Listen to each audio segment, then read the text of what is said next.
Hey everyone, it's Ethan Ormus back again for another video today, and welcome back to the channel, guys. I'm very excited to get into today's video. We're going to be reviewing the Weeknd's newest album, Dawn FM, which I'm really excited to get into. So let's talk about it. Now, it's been about 3 weeks. 2 weeks since it came out. Obviously, I didn't plan on making this video so late. After the release, but I don't know, I guess I just never really got around to it, and I've had so many videos planned out for the past couple weeks anyways, all of 2021 so far, so yeah, it's just kind of the way it's worked out, but I figured why not, it's better to make the video now rather than never, so, you know, the expression better late than never, so that's what I'm going by. So let's talk about Dawn FM.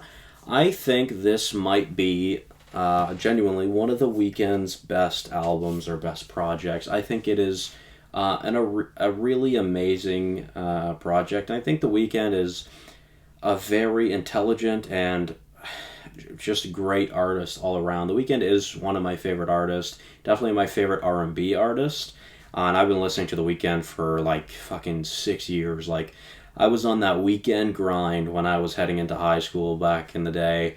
I fucking loved Beauty Behind the Madness.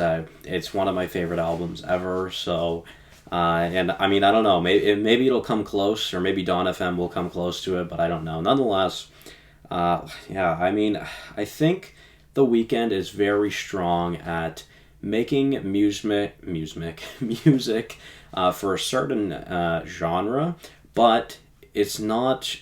I don't find he's restricted to a certain genre. I feel like the Weeknd truly makes timeless music that any age, any gender, any generation could be attracted towards or have an appeal for.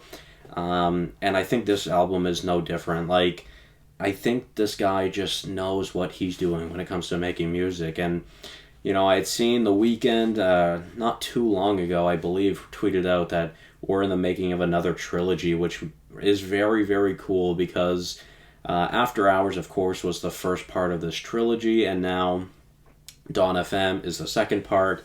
So what is the third one going to be? Well, I've seen that there's been a theory going around where, you know, After Hours is the Weeknd's character, you know, on drugs and partying, having that party life, and at the end of the album his character dies, and then Dawn FM is kind of in like the purgatory or afterlife of things. You know, he's trying whether he's going to be going to heaven or hell, and I think that's a very cool concept. You know, I feel like there's not many concept albums out there anymore, and I think that's very cool that he covers some sort of concept album. I think that's very cool, and you know, it seems like maybe the third album in this new trilogy will obviously be coming next. I'm not sure when, who knows when really, but you know, maybe that'll actually be more of like a, you know, a heaven or hell kind of album where he's really made it through, and, you know, to see what comes after, you know, the state of purgatory that he's in Dawn FM, which I think is a very cool theory, and I think it would be very cool to see that. A lot of people are speculating that the album is going to be called Afterlife, which would make sense, so that'll be very cool. So yeah, man, let's talk a little bit more about the actual tracks on this album. I think Jim Carrey is amazing as a radio host. I mean, obviously, Jim Carrey and The Weeknd are good friends in real life, which I didn't know until heading into this album. But I feel like their connection and their friendship really shows on this. I think it's very cool. I think they work well together, and their chemistry is pretty strong as well. Honestly, I mean, I think all of the radio talk show tracks, or whatever you want to call them, snippets, I guess, of Jim Carrey is very awesome.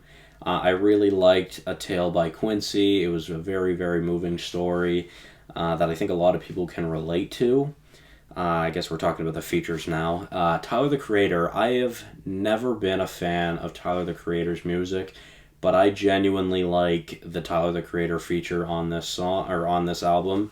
I think it's really good, and it's surprising to me because I've just never liked a Tyler, the Creator song from what I've listened to. To be fair, I've never listened to a full project of his. I don't know, I find his style of music doesn't really suit me, so, you know, not much you can do about that, I guess. But yeah, I guess moving on. Lil Wayne, probably my least favorite of the features on here, but I think every feature really does something for the album. And I mean, it's nothing special from anyone apart from Jim Carrey, I'd say. Like, Jim Carrey for features definitely carries the album compared to the other ones, but nonetheless, I still think every feature does a good part to the album and adds a good part to the album. And I guess let's talk about the production. Like I said, I think The Weeknd makes timeless music, to be honest, and his production is outstanding on every single one of his projects. It's probably one of his strongest suits, I guess, his strongest assets in music. His production is always amazing, and I really think that this project has no skips. I have this album pre-ordered in a vinyl, which I'm really, really excited for. I'll be getting that in April, so that'll be pretty cool. Like I said, there's really no song on this album I'd skip. I truly think it's a near flawless album. Like, it's almost a perfect album.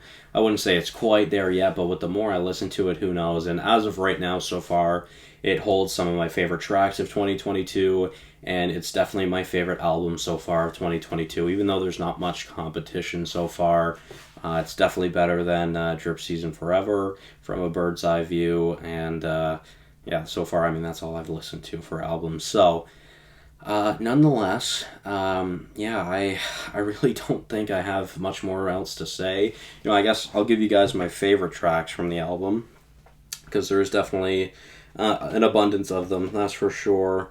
Let me see. So, Gasoline is one I really like. How Do I Make You Love Me is really great. Oh, and the transitions, again, like in the production part of this, the transitions from song to song in this are great, especially, I mean, How Do I Make You Love Me transitioning into Take My Breath is amazing, and Sacrifice is another great song that I really, really love. The week that this album came out, I was already hearing Sacrifice on the radio, which is awesome. That's what I mean. Like, The Weeknd is just such a big artist. This guy makes amazing music. Out of Time is probably one of my top 3 songs. And then I believe Best Friends A Tale by Quincy goes into Out of Time. I think it's a very, very cool transition. And then Best Friends transitions into Is There Someone Else? And that transitions into Starry Eyes. I think, though, that's very, very cool. Starry Eyes is another great song. Less Than Zero is another great song. And I really love Phantom Regret by Jim Carrey at the end.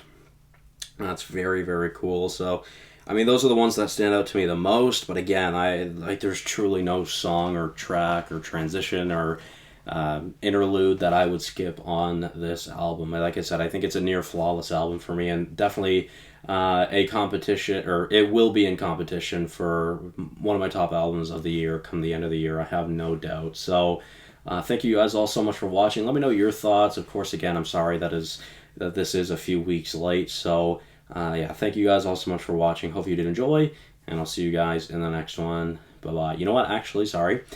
By the time this is uploaded, it'll probably be 3 weeks since it's been out. So again, I'm sorry. Thank you all so much for watching. Hopefully you did enjoy, and I'll see you guys in the next one. Bye-bye.